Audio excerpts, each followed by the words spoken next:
to this Unistellar workflow workshop. And so this is sponsored by the Continuing Professional Development Workshop part of the optics program. And so on your screen, hopefully you will see our next upcoming workshops. So we have one on March 14th, which is from 1 p.m. to 3 p.m. Eastern Time, which is involving tech tools for introductory astronomy with NASA open source data. So if you get a chance, please join us for that. We have another workshop on March 27th from 3 p.m. to 4:30 p.m. Eastern Time on Pivot Interactives, how you can use those with both your physics as well as in astronomy. And then on May 30th, we have a workshop that's from noon to 2 p.m. Eastern Time, which is how to launch student experiments with NASA data. So, or a variety of NASA activities. So we would love for you to join us for any of these future workshops. We would also like to mention that there's another group within optics that's interested in physics education research, and they have two upcoming workshops that we would like for you at least to consider. One is March 20th from 3 to 4 p.m., which is on direct. Direct is the determining and interpreting resistive electric circuits concept tests. And then on April the 17th from 3 to 4 p.m., the topic will be iStar, which is inquiry into scientific thinking, analytics, and reasoning. And so those are the upcoming workshops for the rest of the spring semester. So if you get a chance, join us for either the continuing professional development workshops or the PER interest workshops, or both. And then at the end of this presentation tonight, we're going to we would like for you to fill out a feedback form. I'll bring this up toward the end of the presentation. So at this point, I'd like to stop sharing and turn the program over to our presenter, who is our resident Unistellar expert, which is Joe Hefner. Thank you, Tom. Thank you, Chris. Welcome, everybody, to my dining room slash observatory warm room. This has been a very geek out kind of weekend for me. I spent all day today at a local event called Bob Fest, Regional Gathering for Amateur Astronomers. And we had a very wonderful speaker who was originally from Kosovo. And just very, very quick summary, she basically is responsible for building the first observatory and first science museum in Kosovo, and she's only 30 years old. So, talk about, accomplishments in life and changing the world. And what we're going to do tonight is see a live demonstration of the workflow for a unistellar telescope to collect some data. Now, the original plan was to look at an asteroid, and we can still look at the asteroid, but about 30 minutes ago, the servers that generate the workflow for asteroids, which are ostensibly located somewhere out in California, for some reason said, I don't know anything about any asteroids tonight. So what I'm going to do is I'm going to demonstrate the workflow, but we're going to use a comet instead. So you're actually going to get a twofer tonight. You're going to see a comet and you're going to see an asteroid as well. Now, here's the downside. The comet is very faint, and I can't guarantee that it's going to look very impressive. But the Comet workflow servers are working tonight. I suspect the asteroid issue is just a glitch somewhere that somebody hasn't seen yet. And to be fair, it's over a weekend, and there might not be anybody, quote, in the office, so to speak. So we're still going to plow forward here, and I'm going to demonstrate part of the setup of the Unistellar telescope. I cheated. It's already set up outside. I can see the light on the side of the instrument. I'm in my dining room. There's a glass patio door 3 feet from me, and then about 15 feet in front of that, out in the yard, is the actual telescope. So it's comfortable outside right now, but I'm nice and warm inside at my table. I've got my sweet tea. I usually play music, but I'm not going to have any background music going on for tonight. So the first thing I'm going to do is share my screen. And by the way, I have two devices in front of me, and I'm going to be sharing both of their screens at various times to show you certain elements of my little workflow here. But first, I'm going to show you the iPad because that's where the Unistellar software lives. So I am bringing up my iPad screen, and you should now be able to see my iPad. We can. And I'm now going to bring up the Unistellar app. So can everybody see that? We can see what's on the app. Yes. Okay, good. You should see a box on the left that says My Equinox 2, and I can see it on my MacBook, so it looks like Yes. it's working. Okay, now I'm going to pretend that the telescope has not been oriented yet. The telescope is powered on. I have established a connection to the telescope, and the connection is via Wi-Fi. It actually uses a Bluetooth beacon to announce its presence, but the actual connection is through Wi-Fi. So, and I've already checked the focus and everything, so I'm not going to demonstrate how to focus the instrument or anything like that. So I'm going to tap the watch button, and this is a live view through the screen. Now, there's nothing interesting right there yet. So I'm going to tap the move button, and I'm going to move the screen around just to prove to you that the thing is moving.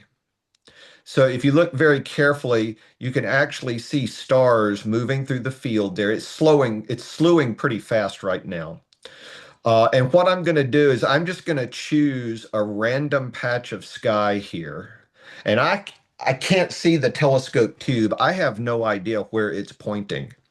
And so I'm going to pretend that it hasn't been oriented yet. Okay. So you power up the scope, and by default, when it powers up, it points to the zenith. Now, I'm not going to do that, but because that would require turning it off and then turn it back on again, and I don't want to waste time, and I don't want to run the risk of anything going wrong. So I'm taking the wimp's way out here, and I'm simply going to go to a menu in the My Telescope option, and I'm going to select orientation. And all this is going to do is it's going to tell me that the telescope is doing something called plate solving, which is really very fancy linear algebra. The telescope polled the GPS device on my iPad so it knows where it is. It knows what time it is. It knows what time zone it's in. And it's plate solving against a known catalog. And see, in those few seconds that it took me to say those words, the telescope oriented itself. Did you see the little button that said orientation successful pop up on the screen at the top there? Yep. The telescope did a plate solve, and it now knows where it is in the sky, and it now knows where everything in the sky is relative to my local horizon. It happened just that quickly. 20 years ago, this was considered voodoo. But there is no aim it at this star and press enter. The traditional way of aligning a telescope by aiming it at a known star twice, you usually had to do it twice. Those days are over with these automated telescopes. They do online real-time plate solving. You show it any random patch of sky, it can recognize the stars in that patch of sky, and it can figure out where it is just as fast as we did it just now. And it now knows where every object in the sky is. That's pretty impressive, if you ask me. So, uh, I think what we want to do next is uh, look at a comet. So let's do the science run first, and then we'll do some more recreational whiz bang things later. So the goal is to collect data, and we're going to do this for a comet, and we're going to let the telescope collect this data, and then afterwards, I'm going to upload this data to a server. And unfortunately, I can't do that through the app. I have to bring the telescope inside and connect to my local network, and the telescope has to upload the data to a server in California. And in a couple of days, I will get an announcement on the Unistellar Slack channel telling me that our data have been processed. and we'll get a little graphic showing the results of that pipeline analysis. And when that happens, I will create another little 5-minute video showing you the proof that our data were actually analyzed. And by the way, I did a dry run of all of this past Monday, and everything worked just fine. In fact, I shared that. Did I share those images with you, Tom and Chris? I can't remember if I did or not. And Brittany, I don't know if Brittany's in the workshop tonight. But anyway, I'll create another little 5-minute video that we can add to this one to show the results of the data analysis. So if you want to use a unistellar telescope for citizen science, inside the app, this is the home page in the app, up at the top of the screen, notice that there is an entry called Science. Well, I'm going to tap on that.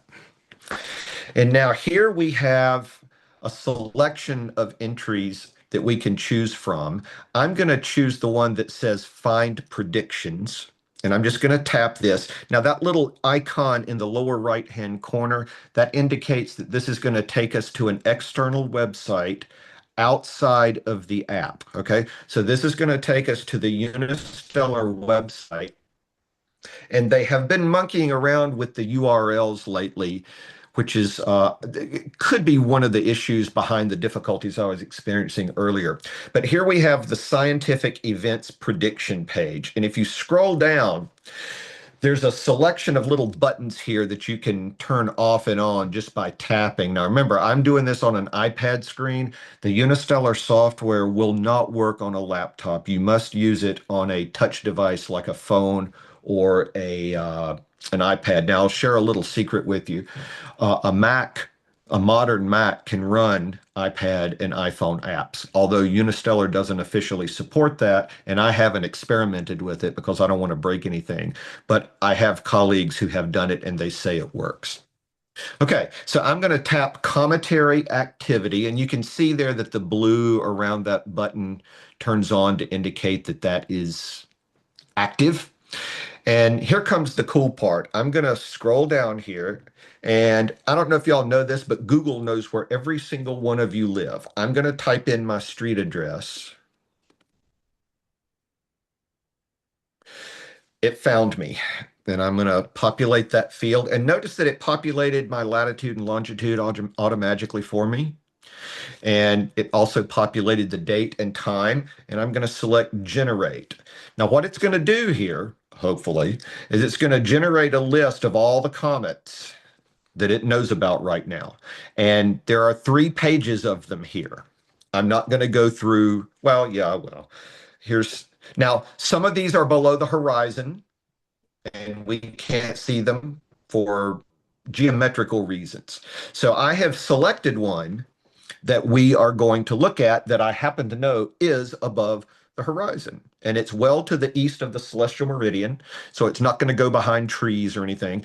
Unfortunately, it's the one that I do not know how to correctly pronounce. 29P Foshman Washman 1. And it's really sad because I believe that's a German name and my ancestors are German. And I'm ashamed that I don't speak the language of my ancestors. But if anyone knows how to correctly pronounce that, please pardon my butchering of the name there. I'm not going to tap on the name of the comet because that's not going to bring up anything useful to us. Instead, I'm going to look over to the right under the column where it says link. And I'm going to tap that, and that's going to take us to a second web page that's almost like the first one, except this one's a little different. Give it a chance to load here. And it's going to generate these things here with little phone icons over to the right. Those are called deep links. And this is how the website communicates with the telescope. I'm going to tap that link over on the right, and I'm going to pick the first one. And notice it says open in Unistellar. It's asking me if I want to do that. And I'm going to tap open. Now, what it just did is it is communicating information about the data run we are about to make to the telescope. Encoded in that URL were things like the exposure time, the cadence. The cadence is the frequency with which images are taken by the chip on the camera. It also encodes things like the gain on the chip. All of that information. Oh, and by the way, the right ascension and declination of the object you want to look at. And those are all hard coded in that deep link. Now, these can all be tweaked manually, but I have never gotten into all that. You could actually sit down and write a little script to build these deep links, but I don't really care to get into that. And notice that over here on the right, in the lower right-hand corner, I have two things. I have go to and skip, and I'm simply going to tap go to. And this is going to do exactly what you think it's going to do. It's going to tell the telescope to move to where the comet is. And over on the left side of the screen there, you see that the telescope is slewing, and it will. I like to say that it likes to sneak up on the object. It will slew a little bit and it will stop because it's doing plate solving. And every time it stops and plate solves, it's figuring out which way it needs to go and how much farther it needs to go to center the object. And I just want to emphasize that it will center the object. And I'll get a little notification here saying that the go-to process is finished. By the way, that white misty stuff there, just basically ignore that. That could be clouds, but the sky here is essentially perfect tonight. Thank goodness. First really good clear night we've had in a very long time. And we are centered on the comet. Now, I'll show you in a minute how I know that we are centered on the comet. I'll give you a little hint. I cheated. I did a dress rehearsal with this several minutes ago, just before the workshop began. So I know that we're looking at the comet, but I'm willing to bet that there's nothing in that image that you recognize as a comet. We'll talk about that a little bit more in just a moment. So I'm now going to tap the save button. And guess what? The hard part is over. All I have to do now is tap that record button at the lower right, and the data run will begin. Notice that over there on the left, it tells us that we're doing a cometary activity mission. And on the right, just below that little arrowhead icon there, you see 20. That tells us that this is going to be a 20-minute data run. Okay, so I'm going to tap record in 3, 2, 1. And you can see, I hope, that the countdown has begun. Actually, it's a count up. There's a little progress indicator down there on the left. We are now 16 seconds into this 20-minute data run. And all we have to do is sit here for 20 minutes while the telescope does its thing. The hard part is over. This is it. This is as hard as it gets. And by the way, this is how professionals do it. They use control software, very analogous to what we're using now. And the software is designed to do what needs to be done. It can be scripted, it can be very highly customized. The problem is the software has to be custom written by the people who are designing the telescope. You can't just walk into Walmart and say, hey, give me some telescope control software. Won't work. This is why it's very important for scientists to learn to code, because you have to basically create your own tools from scratch, depending on what you want to do. And incidentally, one of the things that they've added over here on the right is I can tap on mission settings, and that gives me some of the information. It doesn't give me everything, but it tells me the right ascension and declination. And this currently is over towards the eastern horizon. And the exposure time is 3,971 milliseconds, and the gain is set for 25 dB. Now, those settings are different depending on the type of object that you're looking at, whether it's a comet or an asteroid, or you're looking for an exoplanet transit or something like that. But that's all communicated to the telescope by that deep link that I mentioned earlier.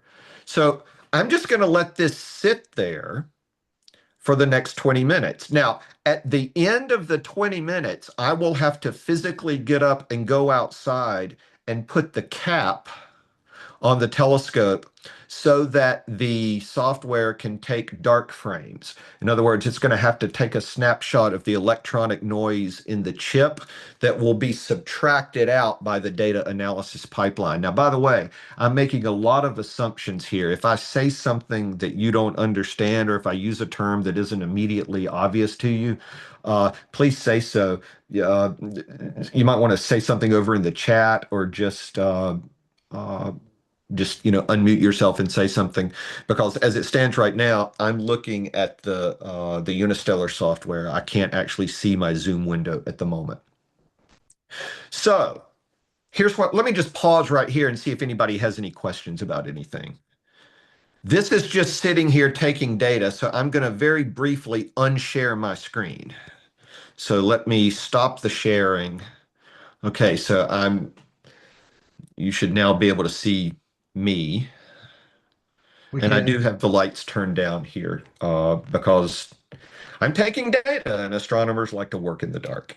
Uh, so, any questions about anything so far?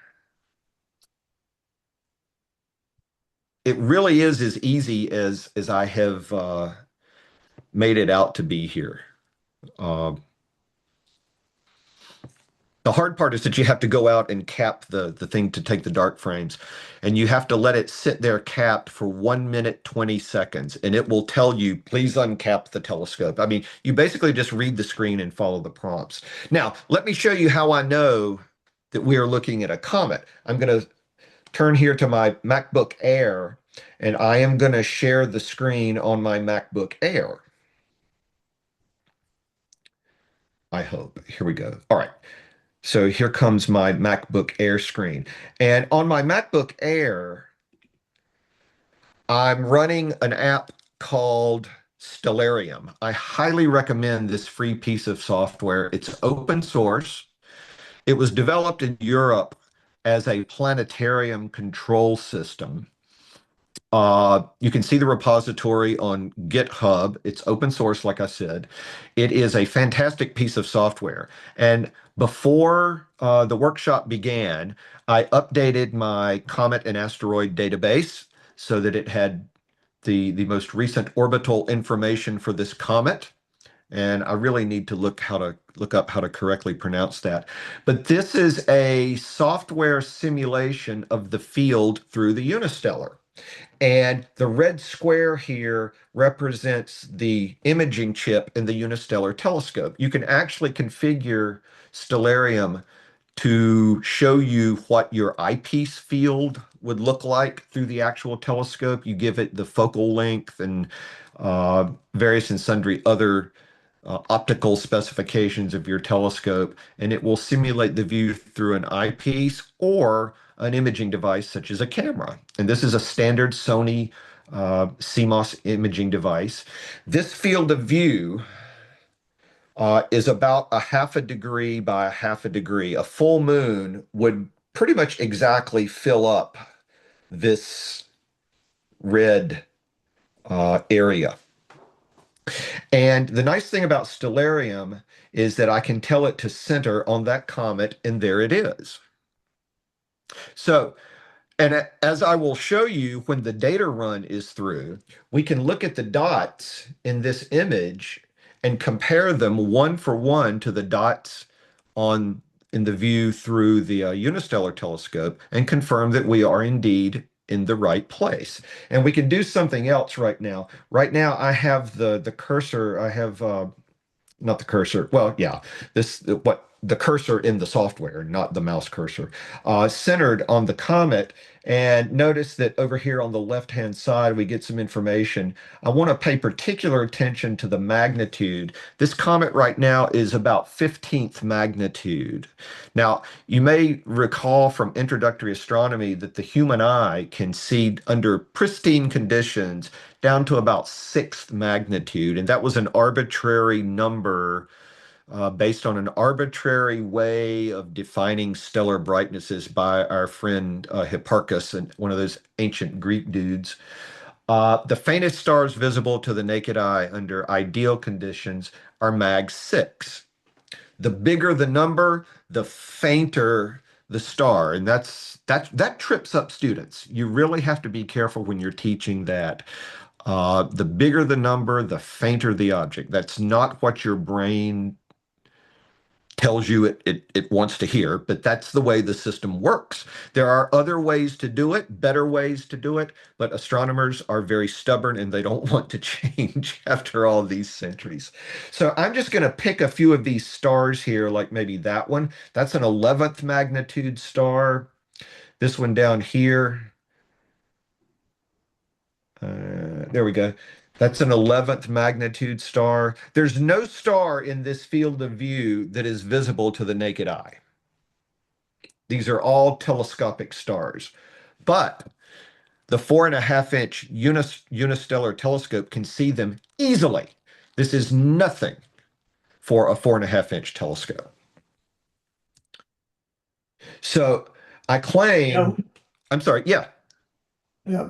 well, that last statement, uh, the Unistellar, I mean, with the optics that it has and the system it has, allows you to Uh-huh. see higher magnitude stars than you could with a normal 4-inch optical telescope Yes, without. because of the imaging capability. And in Right. fact, the other Joe, my friend Joe, who is in another room monitoring his sea star outside, we were looking at another field earlier, and we were clearly seeing stars 18th magnitude. And in fact, that is the specified limiting magnitude for the Unistellar telescope. And I'm glad you said that because the telescope in question is a 4.5-inch Newtonian reflector. Now let that sink in for a moment. A 4.5-inch Newtonian reflector. When coupled with this imaging device, which is about 5 millimeters by 4 millimeters, about the size of the fingernail on your pinky finger, and we can easily catch objects down to 18th magnitude. That is unreal. That's how far the technology has come in the last 10 years or so. Well, maybe 15 years. So yes, uh, it would normally take a much larger telescope to get that kind of detail with good old-fashioned film-based photographic techniques. They're so 1990s.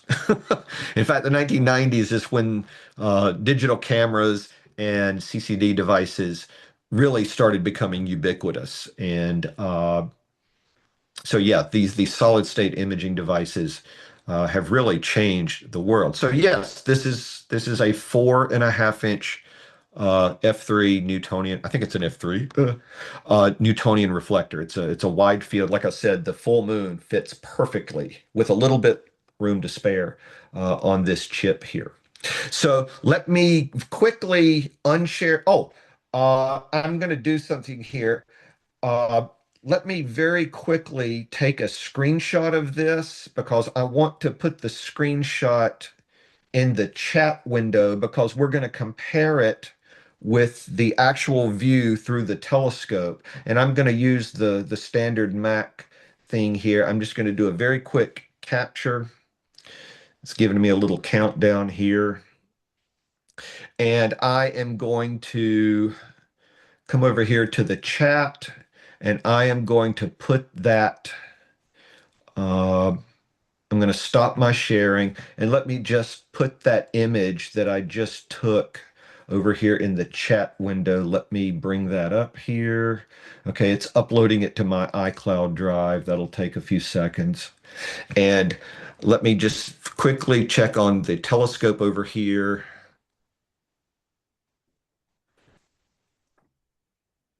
Now, the Unistellar app has this annoying property that when you put it in the background, it sometimes disconnects.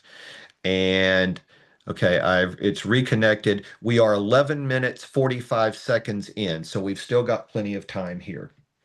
Uh, so I'm waiting for this image to upload to my iCloud drive so I can then fetch it and stick it in the chat. So let's just give that a few seconds here. Everything is working perfectly, by the way. Joe, Yes. I have another question, which is that Yes. when we clicked on the comment that we're observing at this moment, it came up with a time of 20 minutes. Is that standard, or does it vary? It And varies from object. It varies depending on the type of object you want to look at, and it also can vary depending on the brightness of the object that you want to look at. It depends on what the astronomers at the SETI Institute are looking for. They're the ones who say, okay, for this observing campaign, we want to use 20-minute sessions. If an object is moving very fast, you typically want to use shorter exposures. Uh, so yes, it does vary. There's really nothing standard, so to speak, about that. Okay, I've got the screenshot that I took here. Let me find the correct one. Okay, now what I'm going to do is in the chat, I'm going to put uh, this image, and I want you to download it to your computer because I'm going to ask you to compare that with the actual view through the telescope when the science run is over. Now, I will share a little secret with you. If you look at that screenshot, there are about a half dozen stars. Let me share my iPad screen again. I'm getting whiplash going back and forth here, but it's fun because it's all working. Isn't it wonderful when all the technology just works? Okay, so the next thing you should see on your screen is my iPad screen. So let's see, it's giving me a little countdown here, and you should now see my iPad screen. So let me bring up the Unistellar. Okay, there's the Unistellar. Now look over there on the left. There's one really bright dot. And if you look very carefully, now this may be difficult or easy depending on how you have your contrast and brightness set, but I can see about a half a dozen stars in that image and compare those to the dots in the screenshot that I just sent you. I can recognize one, two, three, four. I can recognize 6 or 7 dots in that image, and they match very well. Now, remember, Stellarium is software, and modeling stars from a graphical point of view is very difficult because optically stars are pinpoints of light, but in any graphic simulation, they are disks. It's just how it works. And so they may not be, how should they may not, the comparison might not be as realistic. They may look bloated somewhat and rounder and bigger in the simulation than they actually are through the telescope. Does that make sense?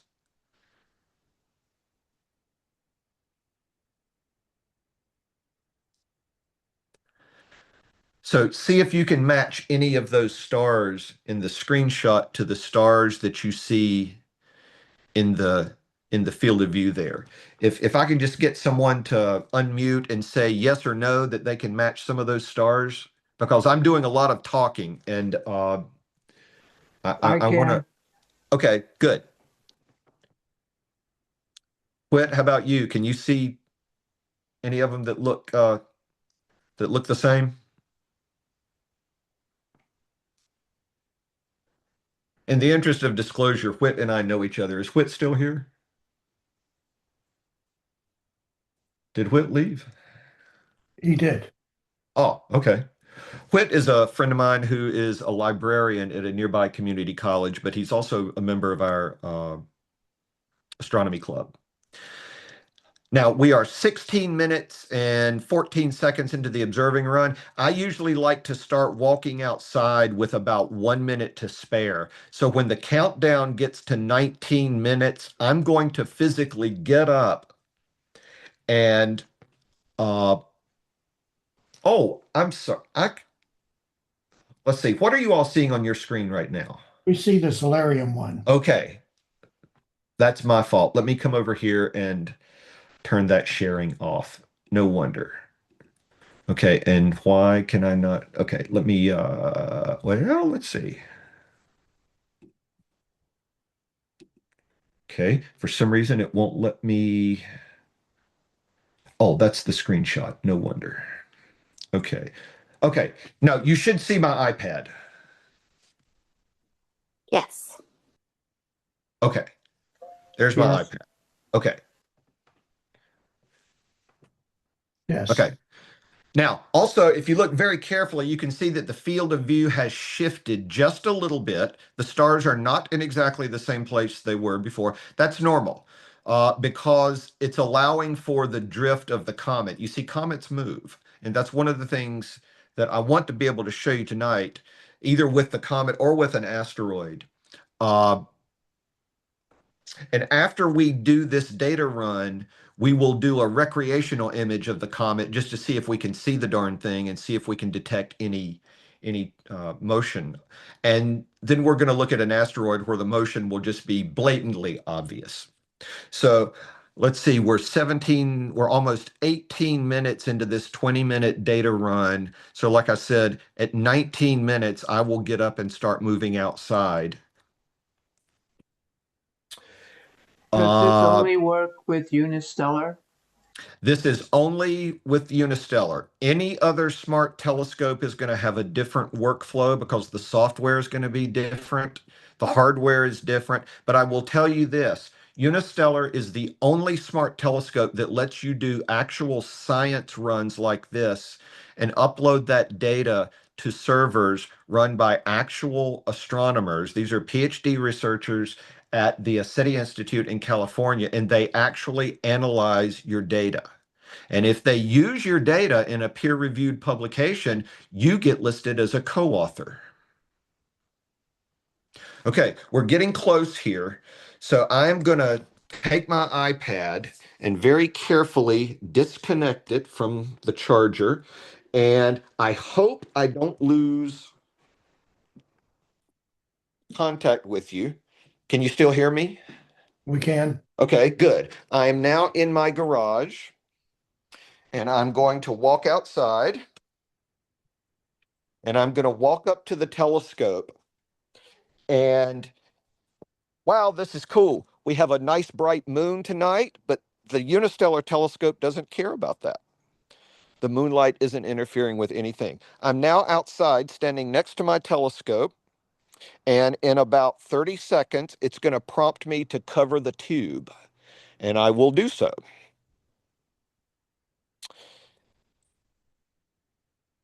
Okay, we got about 13 seconds, it says here, and I've got the cover in my hand already, and it will prompt me to cover the tube. And it will then prompt me to press a button to start the dark images. Okay, so watch over there on the right-hand side of the screen. You see how the continue button lit up? I'm going to tap that, and it says sensor calibration is going to happen next. I want to cover the end of the tube, and I did that. Because if you don't cover the end of the tube, you're not taking dark frames, and that's going to mess things up. And I'm simply going to tap record. And it's going to do this. For some reason, it does it for 1 minute, 19 seconds. I don't know why. I have a suspicion that it's supposed to be 1 minute, 20 seconds, and that's just a typo somewhere in the code for the, but it will let me know sensor calibration is done. Now, why they call it sensor calibration and not taking dark frames, I have no idea. We would have to ask the Unistellar developers about that. But this is also called taking a dark frame. And it's taking a snapshot of the electrical noise in the system that will then be subtracted out by the image processing pipeline. And we're about halfway through that. And I'm telling you, the hard part is over. Watch the bottom of the screen as that progress indicator keeps sliding to the right there.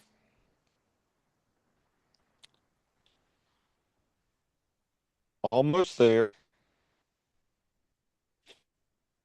About 10 seconds left.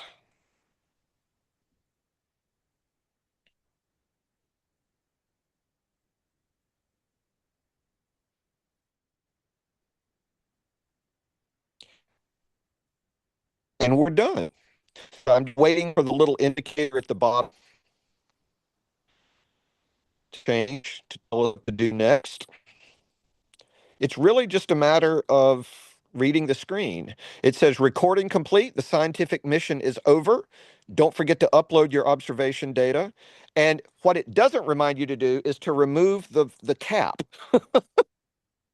It's easy to do an oopsie there and leave that cap on, and suddenly your telescope stops working. It's working perfectly. It's just that the cap is on. And I'm going to tap close.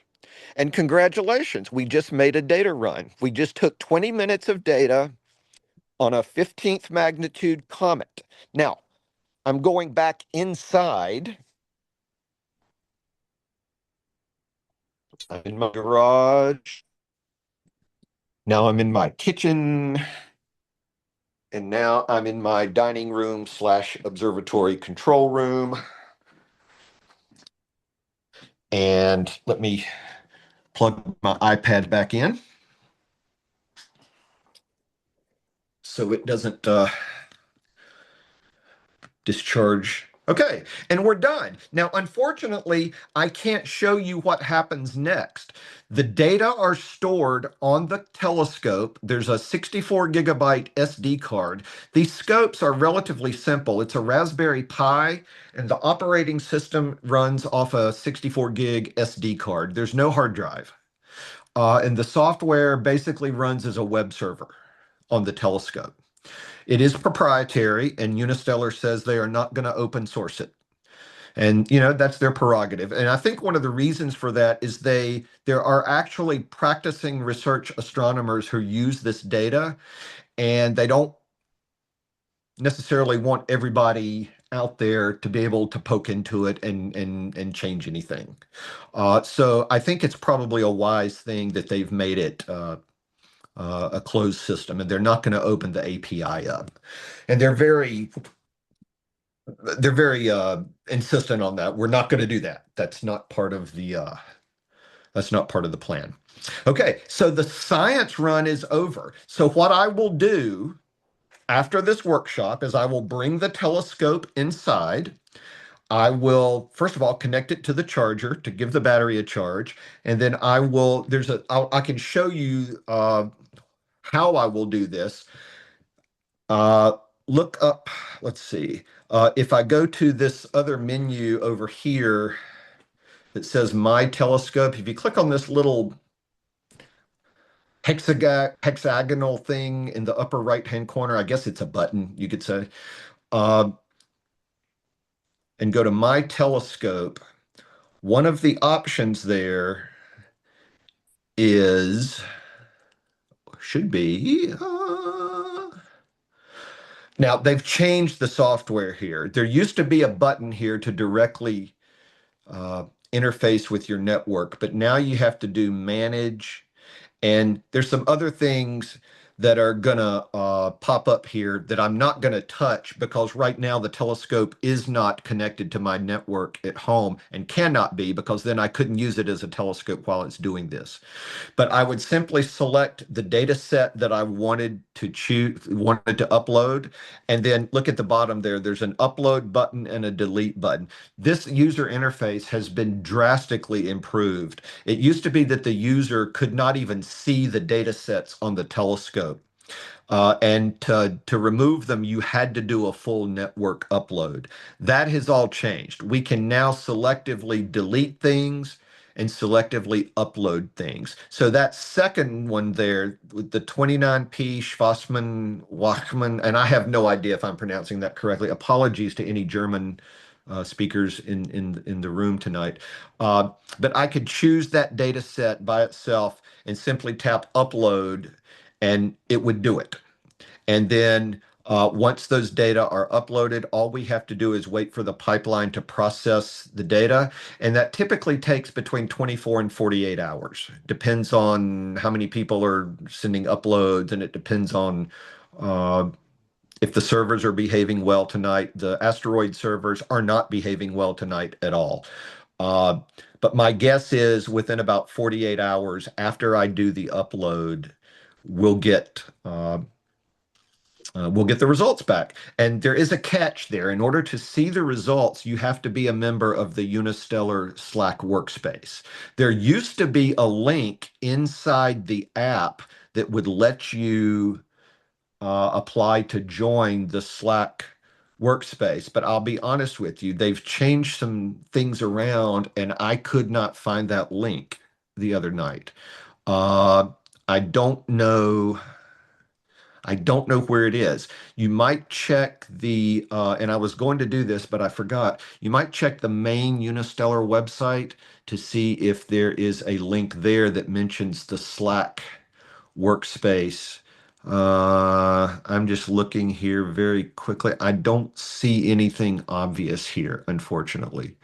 Now, back here on the science page, let's create an account. That is not necessary to do the data runs like we just did.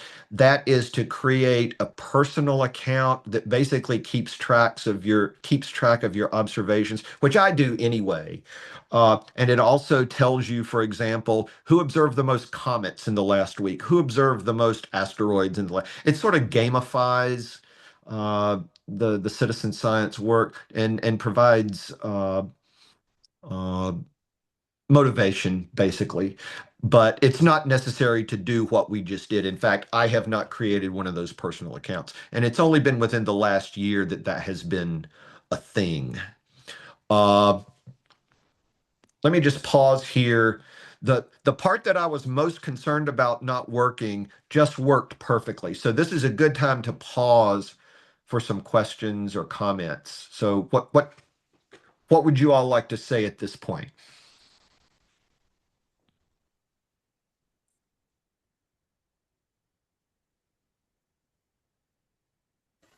How expensive is it? The telescope? Okay, there are three product lines. When I purchased mine in 2023, there were only two product lines. The first product line is called the EV scope, and there's a two on the end because it's the second generation. Those are expensive. Those are on the order of $4,300. There is another product line called the Equinox 2, which incidentally is what I have. They are approximately half that price, and here's why. The EV scopes have a digital eyepiece that's not really an eyepiece. It's an optical system designed by Nikon that plays the role of an eyepiece, but it's really another imaging device on the side of the telescope that gives it's basically like a digital eyepiece. That's actually a thing now. Digital eyepieces. They're eyepieces that have an imaging screen in them, and they form a digital image based on the data on the chip. It's expensive. It accounts for about half the cost of an EV scope. I didn't want to pay $4,300 for a 4-inch telescope. So I got the Equinox model that does not have that eyepiece, and those come off the shelf at about 2,400. Now, there's almost always a sale going on, and when I purchased mine in October of 2023, I got the scope. And by the way, the scope includes the tripod. It's a complete turnkey system. But I got the super duper custom made backpack, everything, including the tripod, packs in that backpack. The backpack is $500.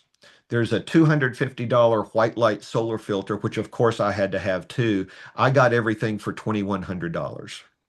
I think I paid $21.99 for it. So there's almost some sort of promotion going on. So it's pretty rare that you actually have to pay the list price. There is a third product line called the Odyssey line. They are 3.5-inch reflectors, but they have something that the other two products do not have. They have software that will focus the image for you and software that will collimate the optical system for you. I have to manually focus this instrument in situations when it needs to be focused. Now, I will be honest with you, I checked the focus before about an hour or so before the workshop began, and I didn't need to fiddle with anything. Uh, the Odysseys have the automated focus and automated collimation. So if you have an Odyssey, the days of having to manually focus your telescope are over. because the software does it. And the software system that does those that does the focusing and collimation was also designed by Nikon, and it's proprietary. It was designed specifically for Unistellar. The Odysseys are also rather on the expensive side as well. You can go to unistellar.com and look at the prices. Now, if you are community college faculty, there are grant programs that you can take advantage of where you pay exactly zero for the instrument. They will give you an instrument on the condition that you do X number of science missions over a period of 2 years, where X is an integer. I think it's between 5 and 10. The community college, I forget now what it's called, but Kendra Sibrinson in Omaha, Nebraska, she was one of the first people uh, to take advantage of that grant program. There are also other grant programs for high school teachers. Basically, if you are teaching faculty somewhere, you need to contact Unistellar or look for some sort of NASA funding grant. And there are grants that allow you to get the instrument for free. And I'm afraid I don't have any details about the grants. Uh, you could contact Kendra at Metropolitan Community College in Omaha.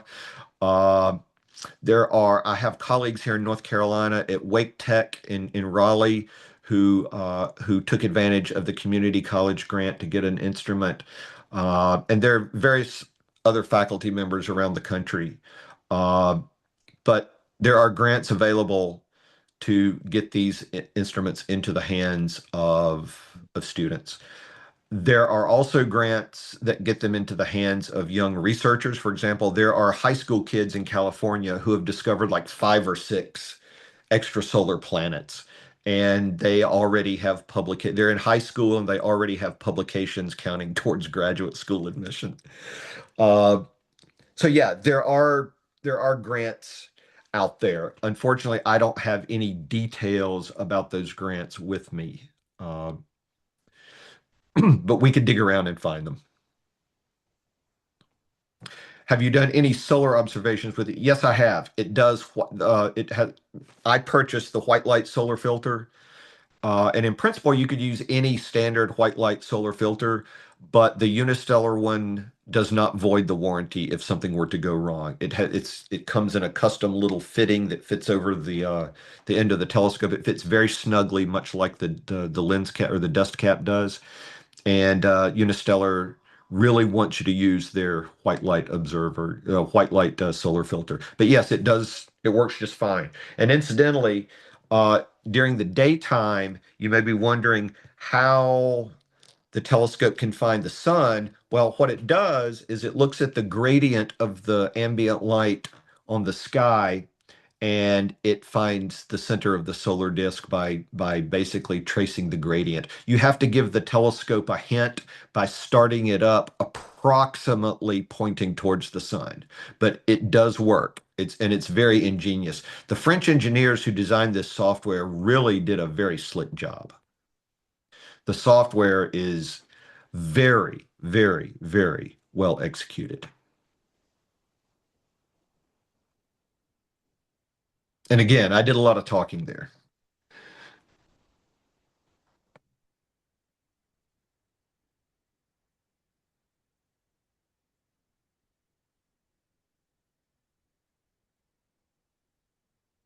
Yeah, and Tom in the chat there just posted a beautiful white light solar image. You can see now again, this is white light, not hydrogen alpha.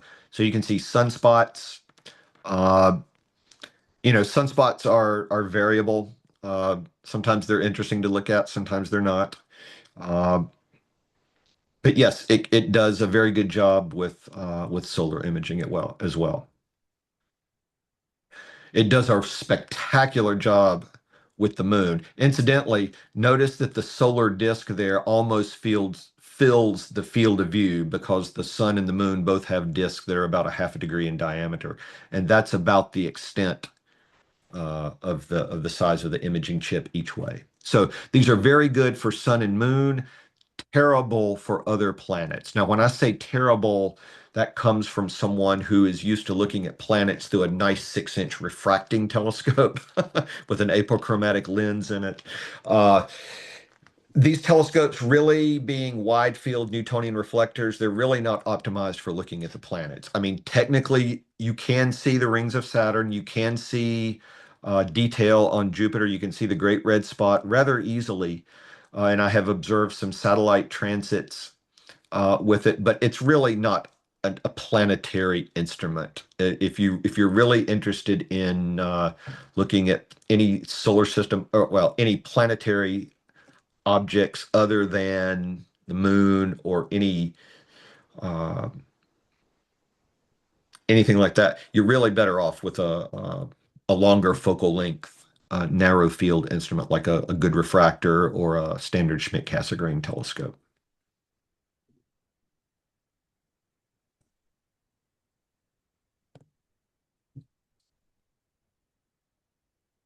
And by the way, we're only halfway through the workshop. We're not done. We're going to look at some other things here, but uh, I wanted to do that data run first just to make sure everything worked. Anybody else have any questions or comments or such? I'm going to tap watch and let's see. Let's see if we can see this comet. Now, I'm going to bring up on my other screen here, I'm going to bring Stellarium back up to make sure that I'm looking in the right place. I'm going to tell the telescope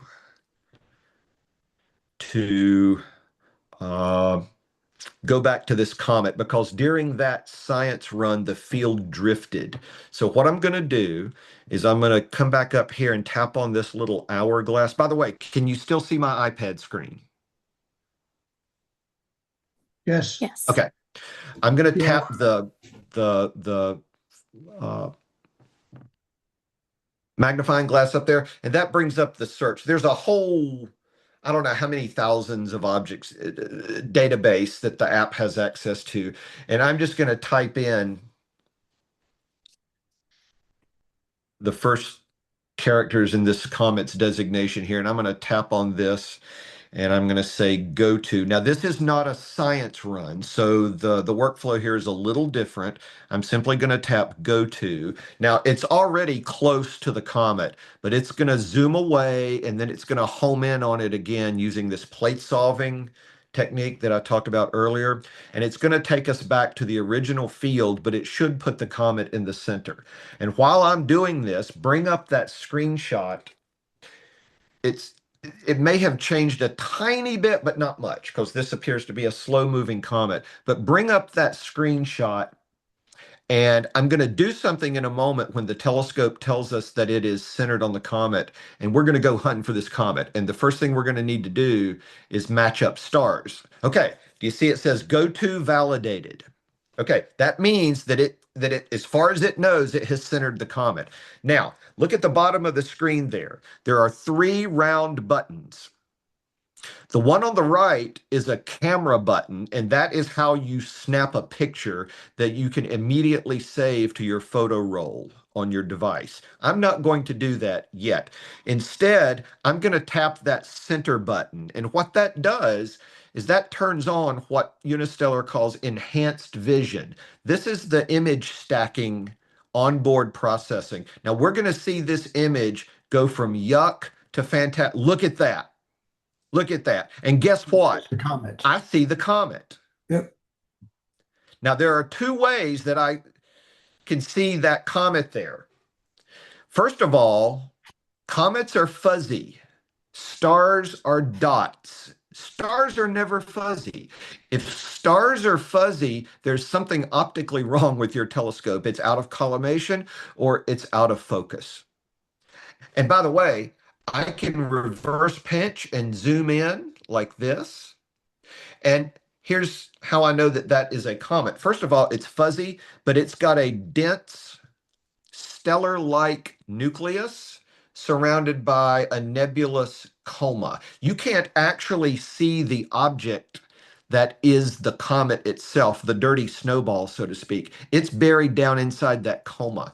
The coma is, and again, if you've taught astronomy before, you probably already know this, but for the benefit of physics faculty who may not have taught astronomy before, the coma is this bubble of gas and dust created as the comet nears the sun and is warmed by solar radiation and creates this coma around the center of the comet. And you can see that that object clearly is not a stellar object. That is something else. That, ladies and gentlemen, is a comet. And you are currently looking at a 15th magnitude comet. This is nowhere near visible to the naked eye. And ironically, this is how most comets look. You're not going to see this comet mentioned in the news because it's not going to get naked eye brightness. The P in the designation 29P means that it is a periodic comet. Now, off the top of my head, I don't know what its orbital period is, and I didn't look it up because I didn't anticipate having to look at this thing tonight. I thought we were going to look at an asteroid and do an asteroid run. But this is a periodic comet, and I've seen this name for many, many years. I've read about this comet in books. Uh, but it's a periodic comet, but you never hear about it in the news because it's not a Comet Halley. It's not a Comet West from 1975, 1976. It's not a Hale Bopp from 1997. It's not a Yakataki from 1997. Uh, but this is how most comets look. And astronomers really don't care about the comets that are in the news.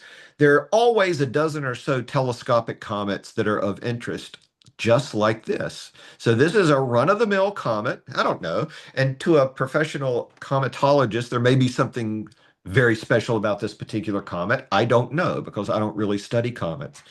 But take a look at the screenshot that I gave you, and boy, I can tell you that the fields match exactly. Look at those stars. I bet there are 24 stars that you could match up in that field. And that fuzzy thing in the middle, that is your comet. So, ladies and gentlemen, here is a comet. 15th magnitude. And this is only with 3.5 minutes of stacking. You can see at the bottom of the screen there, at the bottom of that round button, the stacking process. I can tell that it's happening because that time is updating, and it seems to update every 4 seconds. I'm not sure why they chose that, but that's what they chose. And it's kind of like chili. The longer it sits, the better it gets because it's averaging out the background noise. Every time you add in an image, the signal to noise ratio goes up. You get a nice black background. You can even see colors in the stars. I don't see any galaxies in that part of the sky. I believe this is pointing towards the constellation of Leo. And that is of very little, if any, interest to astronomers. They're not interested. What constellation is that in? Because they don't really care. Their telescope can point to the object without the telescope knowing what constellation it's in because it goes by the coordinates. But man, the fields match up. Are you all able to match up the stars? Oh, yeah. Yes. Yeah, it's very easy. And keep in mind, all of the objects you see in this view are way below the threshold for naked eye visibility. Way below the threshold. There's not a single dot in this image, in this field of view that you could see with the naked eye. Now, I'm zooming in on the comet. I don't know if it is my imagination because I'm excited, or if what I'm seeing is real, but I think I'm beginning to see some elongation in that image. What do you all think?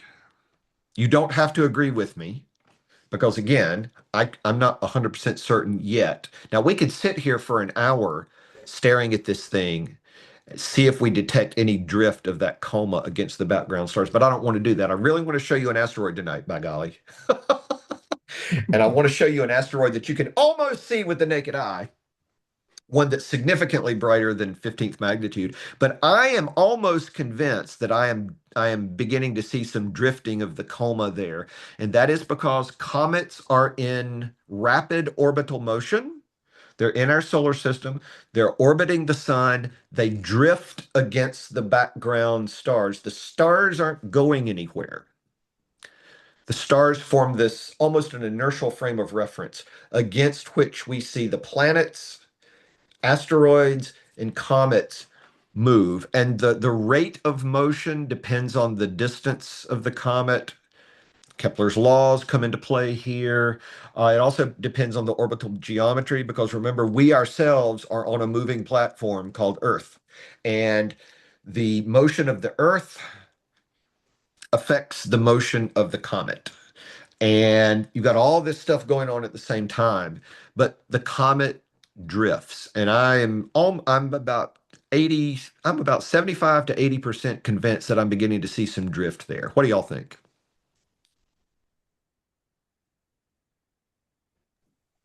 I think so.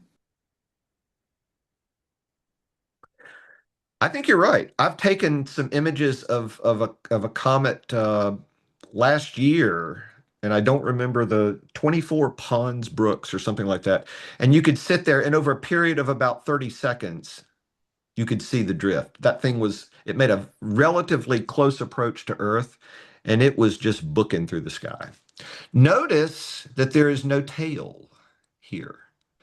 That means that this comet is a little too far away from the sun for the radiation pressure from the sun to pound against the dust particles and water droplets in the coma. By the way, that coma looks fuzzy, but it's rarer than any environment we can create here on Earth. It's almost not there. It's so tenuous, but by golly, it reflects sunlight. That's why it looks so bright. So I see no trace whatsoever of either a dust tail or an ion tail. Yeah. So that tells us that it's too far away for that kind of activity to be happening. I thought somebody was going to say something.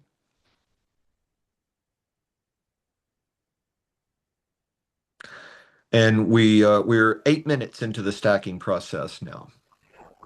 When you're looking at it, it looks to me like a fuzzy ball. How do you Uh-huh. tell? Why do you say that it? How do you know that it's a comet other than that?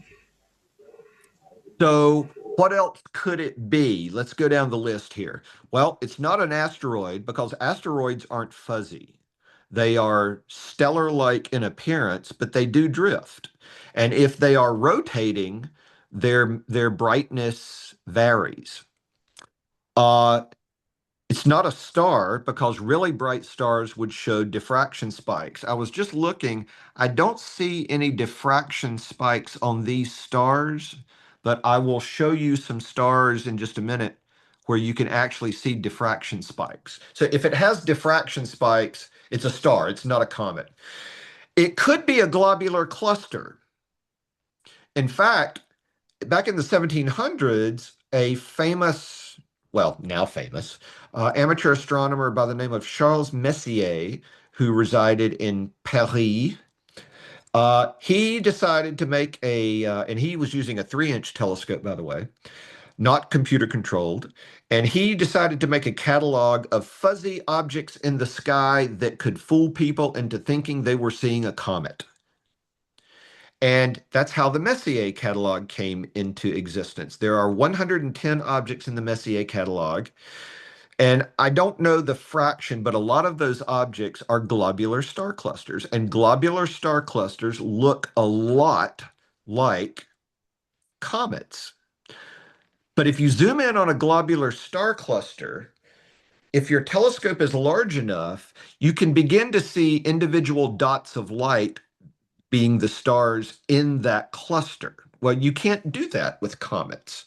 No matter how far I zoom in on this, I'm not going to see individual pinpoints of light. So that sort of rules out this thing being a globular cluster. And here's another dead giveaway. Globular clusters don't drift.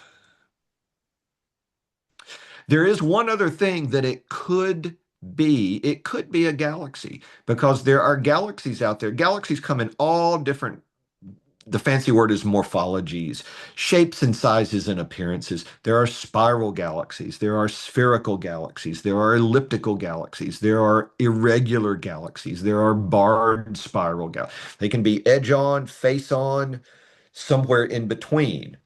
They can be symmetric, asymmetric. There's a whole branch of astronomy and astrophysics just studying galaxies. But again, here's the thing. Galaxies don't drift. So it really, and I didn't see who asked the question, but it really comes down to whether or not the fuzzy thing drifts. If it drifts, has to be a comet. There's nothing else it can be. Thank you. Yep. By the way, look up at the top there. Do you see a fuzzy thing just under the name of the comet? Yep. That's not a comet. I don't know what it is. Actually, well, I was thinking maybe my Stellarium software would show me what it is, but I don't see any deep sky object in the field. So that might be a star. I can't tell. Oh, no, that is clearly not. Let's see. Why can't I see that on my Stellarium? I don't know. It might be an object that is not in the catalog I'm using in Stellarium because there's nothing there on my Stellarium image. But my guess, if I had to guess, I would say that might be a galaxy. I'm not 100% certain about that. But it's not a comet because it's not drifting. And I would know if there were another comet this close to this comet. That would be, well, it might not make the evening news, might not make the BBC, but certainly astronomers would be aware of two comets coming within a half a degree of each other. That'd be a really cool thing. But so I'm 99% sure that's not a comet.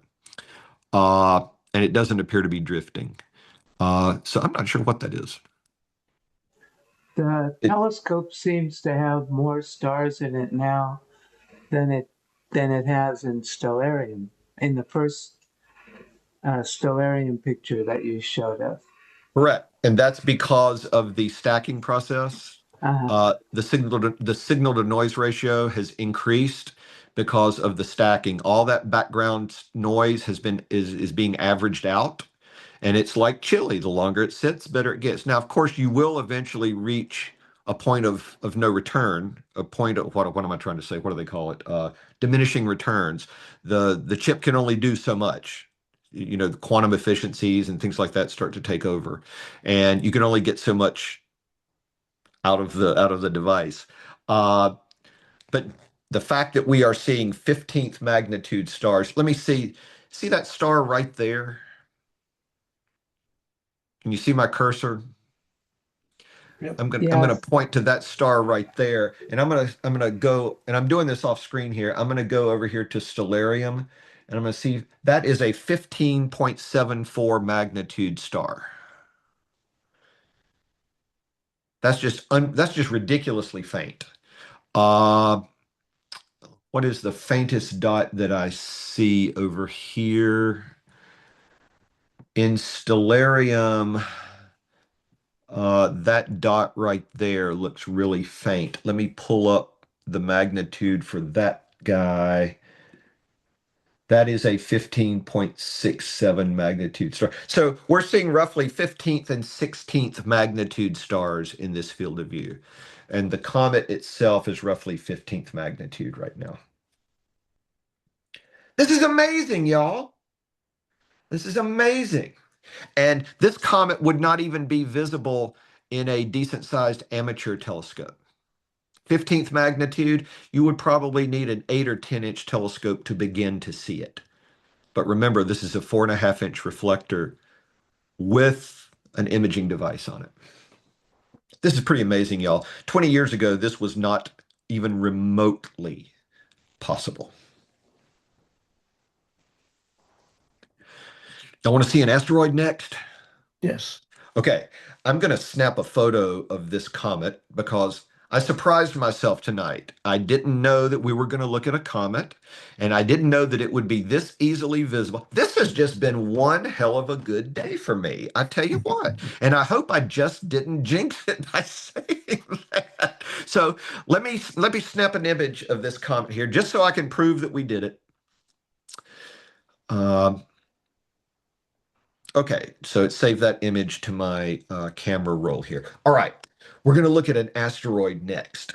And I'm going to select an asteroid that is bright and easy to see.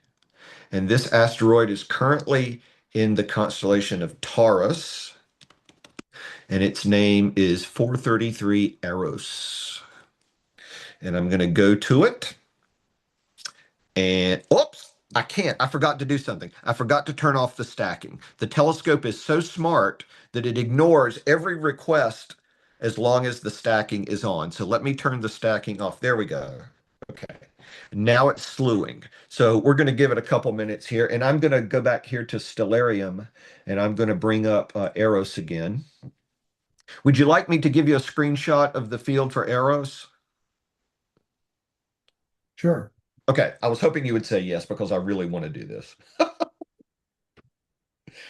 Everything is just working so well tonight. Okay, I'm now over here on my MacBook doing uninteresting things like capturing this screenshot here. 4, 3, 2, 1. Okay, I've got the screenshot and let that upload to my iCloud drive. And when it does, I will stick it in the chat over there. So we're sneaking up on arrows here. It's going to pause. Now it's doing this plate solving. It's saying, how far away am I? How much more do I need to go? And in what direction? This is really fancy linear algebra. I love telling school kids that if you really want to understand how all this works, you really need to take linear algebra at some point. Now, this coming from a guy who never took linear algebra. I learned quantum mechanics the hard way without linear algebra, and I don't recommend that. But as an astronomy major, there was no linear algebra option for me. Uh, so live and learn. Okay, now the telescope claims that we are looking at Eros. So got a few seconds left here with this upload. Let me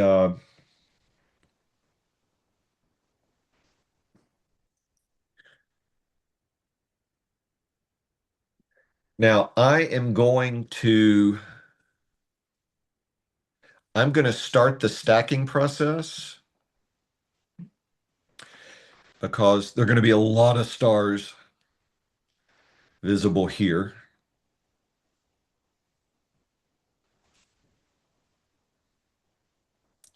And so the first thing I want you to do is just watch that field of view there. Okay, so the screenshot is ready. Let me come over here to Zoom and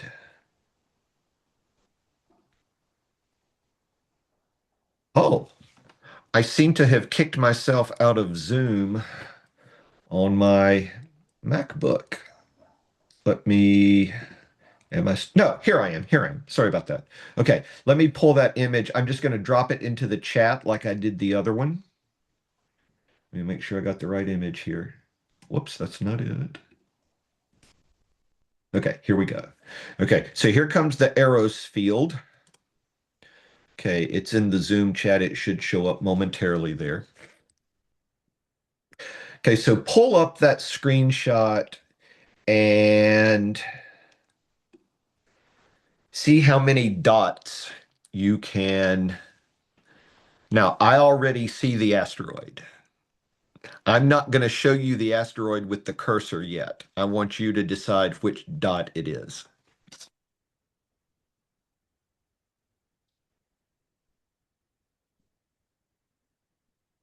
Yeah. You see it? Hmm. I will tell you that the fields are an exact match. It's really cool that software can do this. Notice that there are more brighter stars here. Eros is currently 11th magnitude. That's easy in binoculars. If you have a good-sized pair of binoculars, this object would be visible in binoculars. Sorry, I let my North Carolina accent sort of come through there. You see that bright star over there on the right?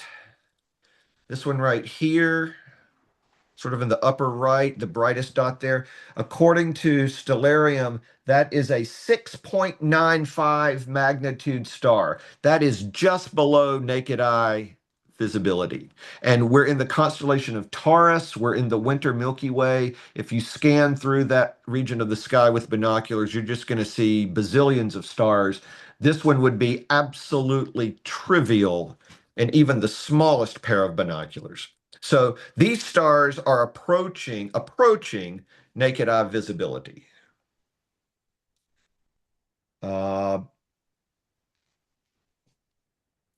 So right here is our asteroid. That is asteroid Eros.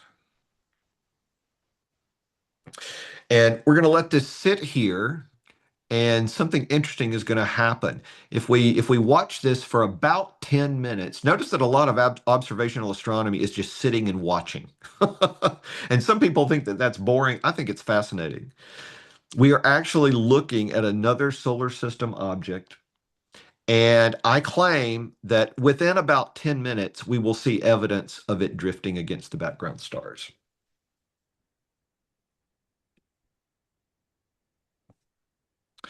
And I'm going to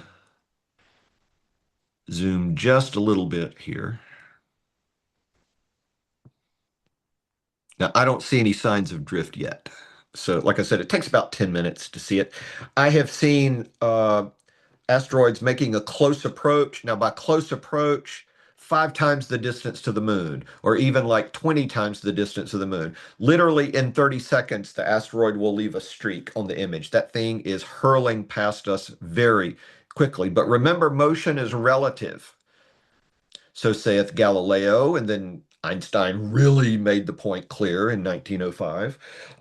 So if the geometry is right, you know that a moving object seen from another moving object, well, those velocities, depending on the geometry, could add, and you get an even faster relative velocity, or they could subtract, depending on the geometry, and the object could appear to be slowing down. Or if the object is coming right at you, you're not going to see any drift at all because it's right along your radial line of sight.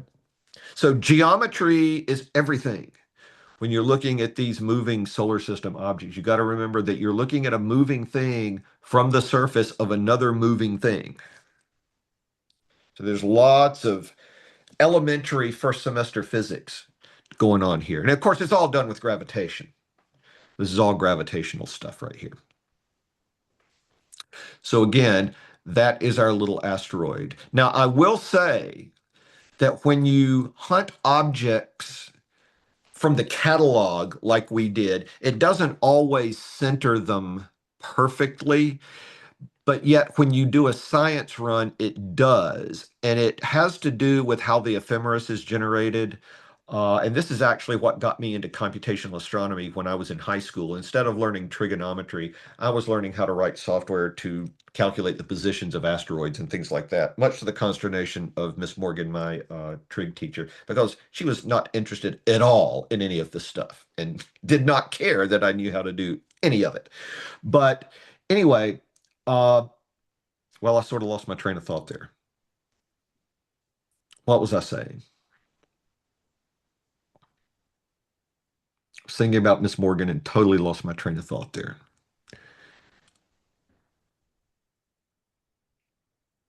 Well, maybe it'll come to me in just a moment. Can this be used to do spectroscopy? In principle, yes. Unistellar does not make and therefore does not support a spectroscopic instrument for the Unistellar product line. But there is a company called RSpec they have a very well-known representative named Tom Field, and they have a device that can screw on in front of the sensor. There's a standard threaded adapter on the sensor that allows you to screw this device on, and you can take spectra with it. In fact, there's a channel in the Slack workspace for people who do that. But Unistellar does not provide any support whatsoever for that. If you try this and you break your telescope, we're not going to help you, and it's not covered by any warranty. You're on your own. But people do it, and it does work. You can see absorption lines in the brighter stars. I'm not sure what the magnitude limitations are on it, but yes. Now, I don't know if anybody has looked at asteroid spectra with the Unistellar. To my knowledge, I don't think they have, but there are people doing stellar spectroscopy for the purpose of identifying absorption lines and emission lines, depending on the type of star. Uh, Short answer is yes, but that was the detailed answer. It's not supported. And of course, Unistellar is not going to say, hey, try this because of warranty issues. But yeah, people are doing it. Okay, I'm beginning to see some drifting there. Let me zoom in a little bit. Now, I was noticing this earlier tonight. There's something going on here that I have never noticed before. Uh, I'm going to let this go for a few more minutes, and something very interesting is going to happen that I have never seen before. You might be able to see what I'm talking about. Uh,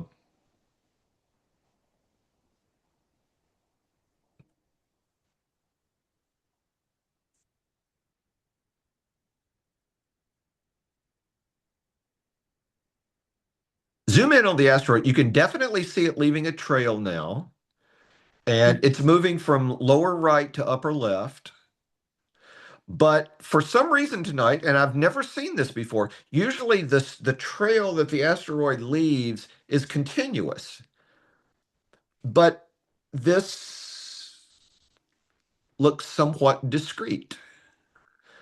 And earlier in the evening, I let this go for about 20 minutes and I had like five little dots there. I've never seen this behavior before and I can't explain it. And it did not do this when I watched this asteroid this past Monday night. I can't explain this. Can you tell that it is obviously drifting? Yes. It's very Yes. obvious. It's very obvious. And it's drifting from lower right to upper left. As confirmed by Stellarium over here. But now, why it looks like a bunch of, well, what will eventually be a bunch of dots side by side instead of a continuous streak, I do not know. It did not do that last Monday night, and I do not know what's causing this. And this is the same asteroid. So this is interesting. Either I missed something the other night or something else is going on. I tend to think I probably missed something the other night, but How are the pictures stacked? Maybe they're stacked all at once, what it's or they doing is wait. it's following the stars. It's not following the asteroid. That's because if it was following the asteroid would be a dot and the stars would be leaving trails. So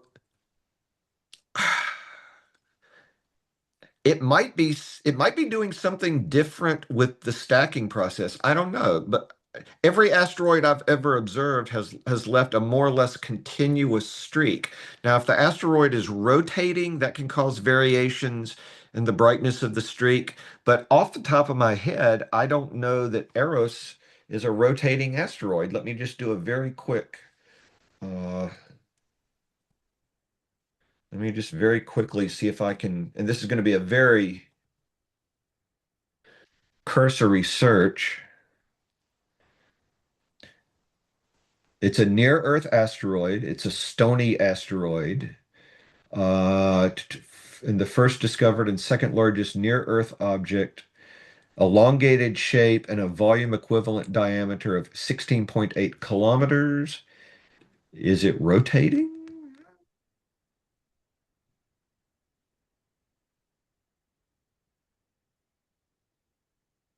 Hmm. The ends of the trail look brighter than the center of the trail. Yes, I agree with that.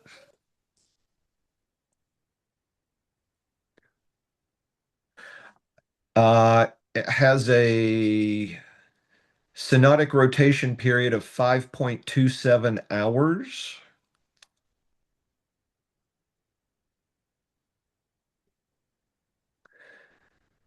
The Near Shoemaker probe visited Eros twice in 1998 and in 2000. Landed on the asteroid on 12 February 2001. I don't follow space missions very closely, so I wasn't aware of these landings. Da, da, da, da, da, da, da. Huh, interesting. I don't see anything here about, I mean, it's rotating, but I don't see anything. Hold on just a second. Someone is at the door. You're okay. We've only been looking at it for 12 minutes, so I doubt that what we're seeing is rotation. Um, so I'm really not sure what's going on here. I will have to do a little bit of research and see what's going on. Oh, now I remember what I was going to say earlier, if you'll permit me to go back to that before I forget it again. The reason that the asteroid isn't centered when you select it from the catalog is because it uses a more precise ephemeris when you do a science run. The Jet Propulsion Laboratory in California is the gold standard for creating ephemerides, which is a funny sounding word, but that's the plural of ephemeris. Basically, a table showing where a celestial object is as a function of time. And JPL really cornered the market on this back in the 60s and the 70s with the NASA lunar missions. Uh, they can, using modern ephemeris generation techniques, they can pinpoint objects to within a fraction of a centimeter, billions of miles away. Uh, but the catalog is not always updated with the latest orbital parameters. But when you generate a science mission, the software makes sure that you are using the latest orbital parameters, and the telescope will always center the object. Whereas if you use the more approximate orbital information stored in the catalog, which isn't updated as frequently as the ephemeris generating workflow on the servers, it doesn't necessarily always center the object. I hope that made some semblance of sense. That's what I was gonna say earlier when I lost my train of thought. Boy, but the streak there is very obvious now. Uh, but Have like you I tried said, an occultation with the I asteroid? yep, let me share my story with that and how I failed miserably or spectacularly. The very first science mission that I tried in late fall of 2023 was an asteroid occultation, and it was an utter disaster. It did not work. Uh, Clouds came rolling in about 2 seconds after I pressed the button to begin. Uh, it just didn't work. And in fact, the clouds came in and completely covered the sky, and I aborted the mission. Unistellar calls them missions. They got to use language to get non-astronomers interested in this. Uh, but I aborted it, and I thought, I don't like this. Asteroid occultations are very sensitive to where you are. And that's not necessarily a bad thing because even a negative observation is helpful. It puts limits on the size and shape of the asteroid, and so forth. But it's really just not something I'm interested in. I'm much more interested in uh, regular observations of asteroids and comets for the purpose of refining their orbits and refining their orbital parameters. That's what I've dreamed of doing since I was in high school, believe it or not. I really was kind of like a young Sheldon uh, at that point, where I was just absolutely enthralled with the notion of tracking these asteroids. But of course, in the mid '80s, I didn't have a telescope that was even remotely capable of doing anything like that. But I could certainly understand the books.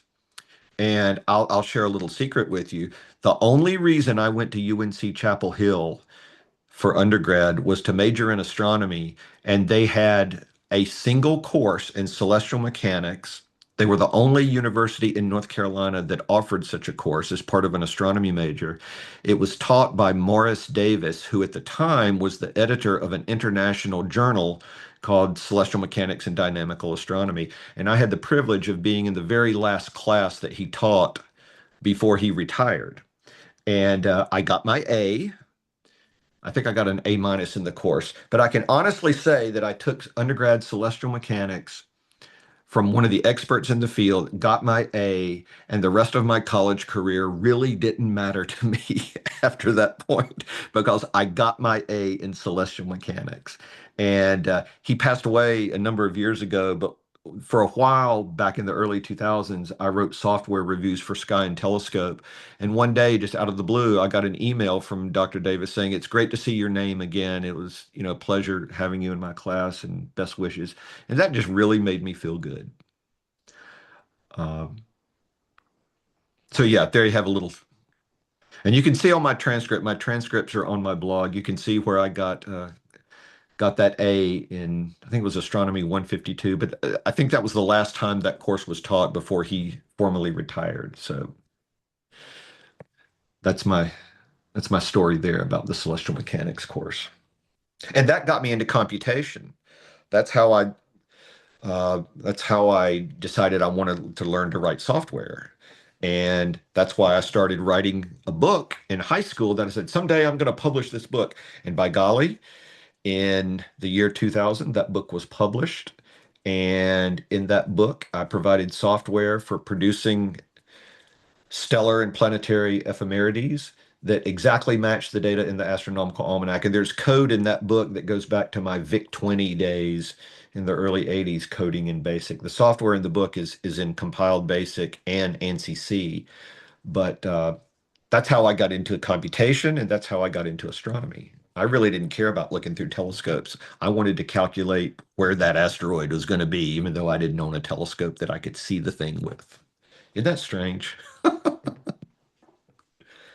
Wow, that is obvious there. So, there, ladies and gentlemen, is the asteroid Eros. And that's really what I had hoped to show you tonight. We were going to do a science run on that, but for some reason, the asteroid servers are not behaving tonight. But you got to see a comet. And I think probably fewer people have seen telescopic comets than asteroids. I don't know. Have any of y'all ever seen telescopic comets or asteroids before? No. Well, hopefully you got a twofer tonight.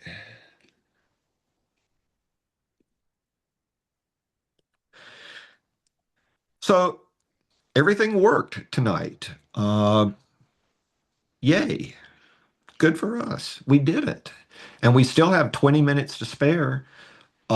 Would you like to look at another object? Or what would you like to look at something that's not a solar system object? I have heard of SLU. Uh,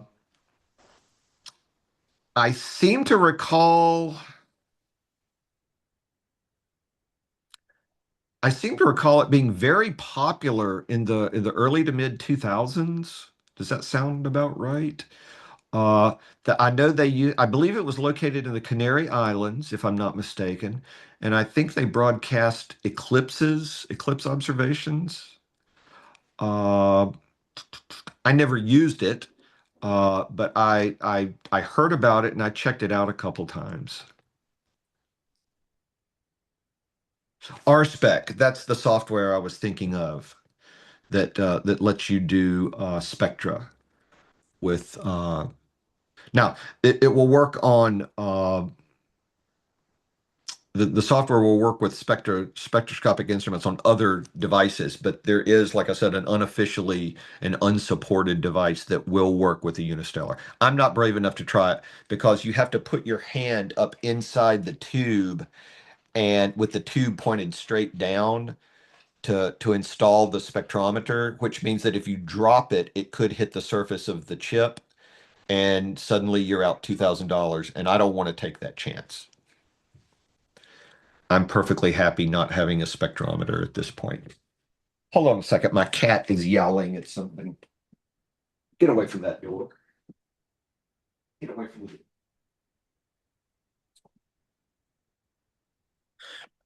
Okay. So would y'all like to look at something else?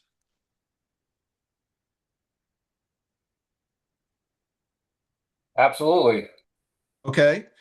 Tell you what, let's look at something that you probably have never seen before. And hold on a second. I'm going to snap an image of this to save it. Uh, I'm not going to tell you. Well, let's see. Yeah, I'm not going to tell you what it is. So hide your eyes while I type the name of this thing in. I'm gonna I'm gonna pretend that you're gonna close your eyes here. Let me turn off the stacking, and I'm gonna go to the catalog here. I'm gonna show you what my favorite wintertime object is. Now, don't look. Don't look. Okay, now you can look. You've probably heard of the Orion Nebula. Everybody sees it. I think there's a law that says anytime you go to a public viewing in the wintertime, or in the southern hemisphere in the summertime, you have to look at this thing.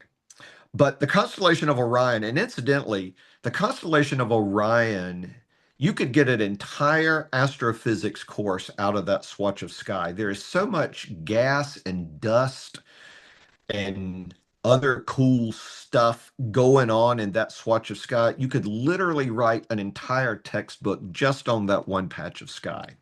But there's an object there uh, that you can't see with the naked eye. It's below one of the belt stars, and you see it in images online, but it's very, very, very difficult to see through a telescope. In fact, I have never seen it through a telescope. It's just too faint. But it turns out that in about 10 minutes of stacking, which is a little bit less than the amount of time that we have left here, this will be a good way to go out with a bang here. Okay, did it say go to validated? It stopped slewing. I was running my mouth and didn't see. It looks like it stopped slewing. So I'm going to turn on stacking. And if we wait a few minutes now, this is not going to be all at once. Okay, we're going to have to let this one sit here for a few minutes. But in the process of about 10 minutes, we're going to see the Horsehead Nebula appear. This is my all-time favorite object. And not last, well, I think it was last winter. I did a 90-minute exposure for this. I took the telescope out and I just let it go for 90 minutes. Now, the cool thing about these unistellar scopes is that you don't have to stay connected to them while they are doing the imaging. So you could take the scope outside, get it going on whatever object you want to image, and you can come back in the house, disconnect, take a nap, make a sandwich, have a drink, whatever you want, and the telescope is still outside doing its thing. And then you can reconnect again to check on the progress of the imaging. And I did this for about 90 minutes. And let me tell you, the image, I just about cried. It was absolutely beautiful. This has become my favorite showpiece object. And incidentally, I can already see some hints of it there. Now I'm cheating because I kind of know what to look for. but we'll do a very brief astrophysics lesson here as we see this image begin to appear. Can you see that there's a little bit of red in the image now? Incidentally, there's an almost full moon in the sky tonight, but notice that the telescope doesn't care about that. We're still getting these crisp images with dark backgrounds. That is I was going to say that's the magic, but it's not magic. It's software image processing. That's what happens when you use this type of instrument nowadays. Can you see a hint of red there? No. No? Okay, fair enough. It may depend on the screen settings for your device. You know, how you have the brightness and contrast set. If you have, now I'm using Apple devices, so they switch night shift on to warm the display at night to take some of the blue out. Now, over on the right, you may see a little circular icon with an A in it. That tells me that the Vivid Vision technology has kicked in. About a year or so ago, a little more than a year ago, Unistellar updated the onboard image processing. They recalibrated the colors to match the colors in the Gaia database. And look at that. The red is starting to really pop there. Do you see that red? Yep. Yes. And in a minute, it's just going to look like fire. Okay, maybe not in a minute. We're about 2 minutes 50. We're almost 3 minutes in. Like I said, this is going to take about 10 minutes for this to really pop. But there, you can already see structure there. So why is it red? Going into astrophysics mode here. Why is it red?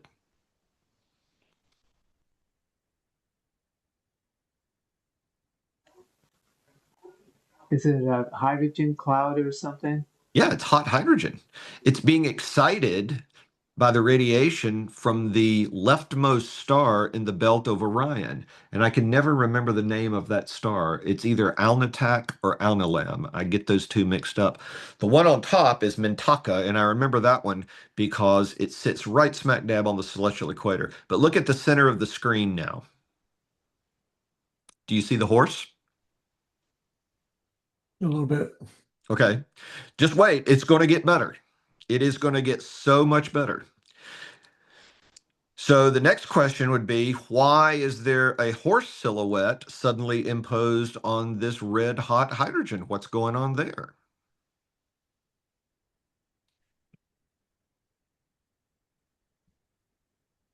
Starts with a D and rhymes with rust.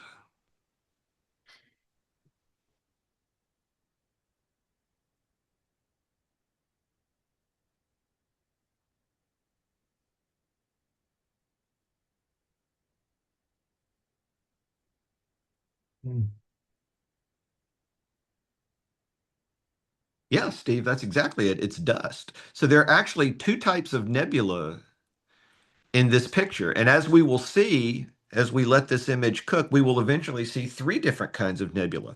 The red is hot emission nebula, created by hot hydrogen, energized by that star. And the star in question is not in the field. The bright belt star in Orion that is energizing this hot gas is not in the field. The other type of nebula visible right now is a dark nebula that's just dust that's obscuring the light from the hot hydrogen behind us. Now, if you look very carefully, you may see one or two little faint foreground stars. Those are stars between us and the dust there.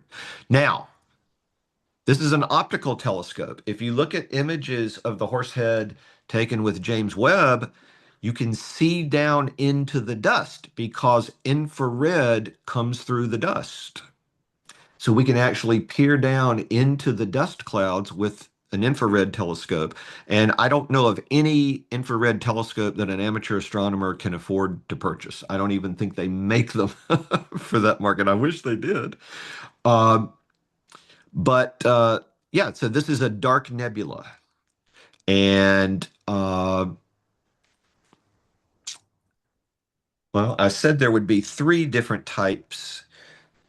The orientation of the field may be, let me just check with Stellarium over here. It could be that the way the field is oriented, we won't be able to see that third type. Let me just check something here. Hold on just a second.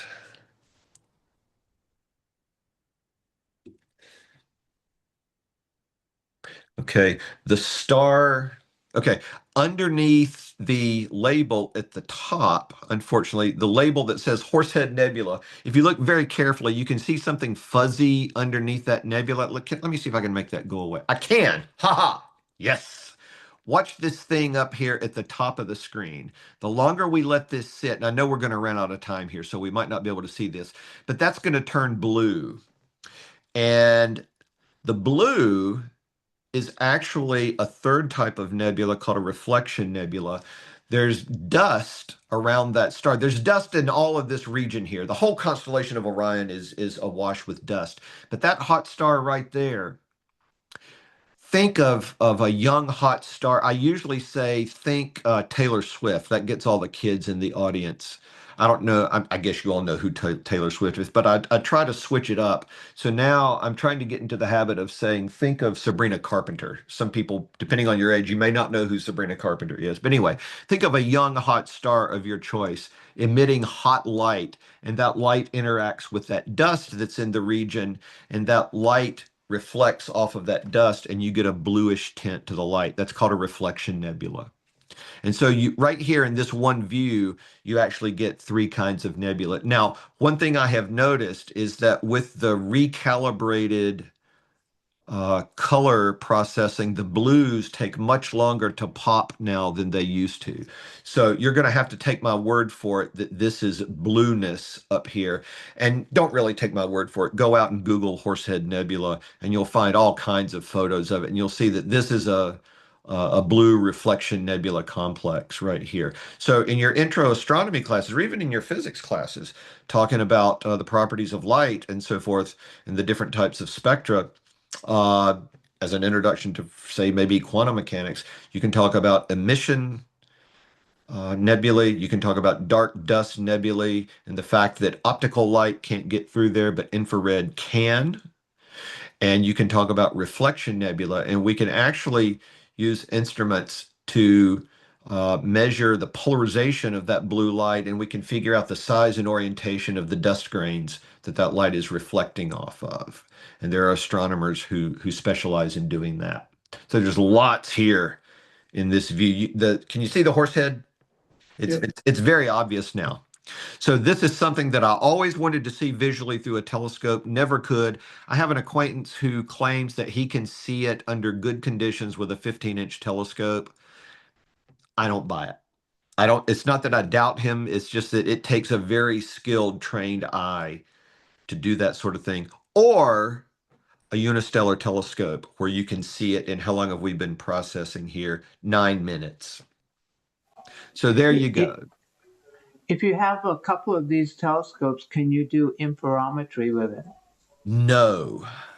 But Okay. I think Unistellar, I hope to goodness their engineers are realizing that, hey, maybe we need to look into that because that would be incredibly awesome. And in principle, now I'm not a professional software developer, I'm not a professional telescope engineer, but in principle, it should be possible. And it's mostly done with software. I mean, we do it with radio telescopes all the time. It's just software. Saying that as the clueless individual that I am. But in principle, it's possible. And I hope someday that somebody figures out a way to do that with these small instruments, because that would be another incredible game changer. And there may be somebody out there working on that. I don't know. But in principle, it should be possible.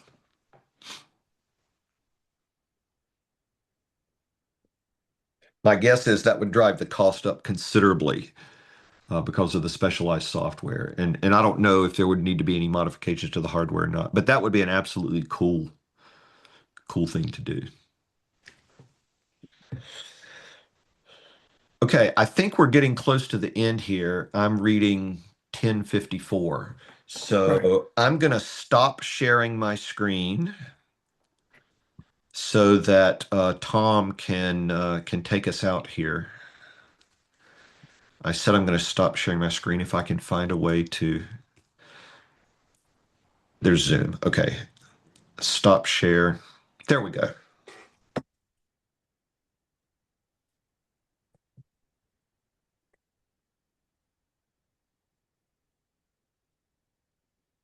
All right, do we have any last minute questions for Joe? Thank you. It was great.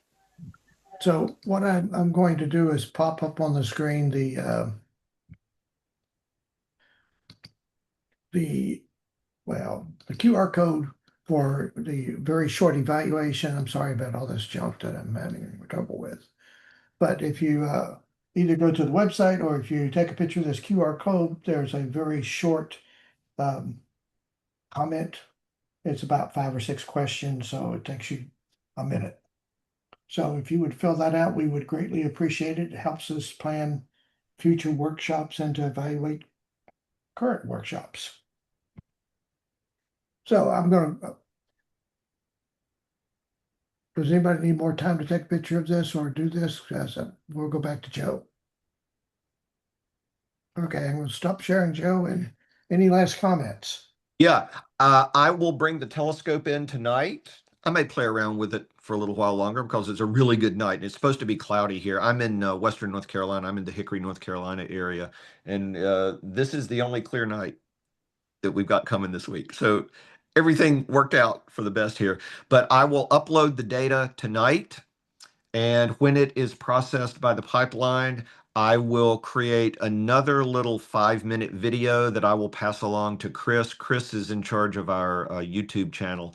And when this video is posted shortly after that, I will ask Chris to upload the little follow-up video, and I will show you tangible proof that we actually got real data tonight and that it was sent to the servers in California, and who knows, may show up in some peer-reviewed publication down the road. Thank you all so much for being here. I was really concerned because we had to postpone the first one of these. I'm glad we finally got to do it, and I'm glad we got a good sky. And you got a twofer tonight because of the server weirdness on the other end. You got to see the asteroid and you got to see a comet. And that was not originally part of the plan. So it all worked out. And feel Thank free to, my pleasure, and feel free to contact me by email if y'all have any questions about the Unistellar workflow, the instruments, and so forth. I'll do workshops for your department. Uh, Let me know. I agree with you, Steve. I'm retired, so I don't have to grade anything anymore. I can play with telescopes. you. Is Chris is not here. She had some technical issues, I think. I'll be sure and text Chris that it worked. Everything worked fine. Yeah, please do so.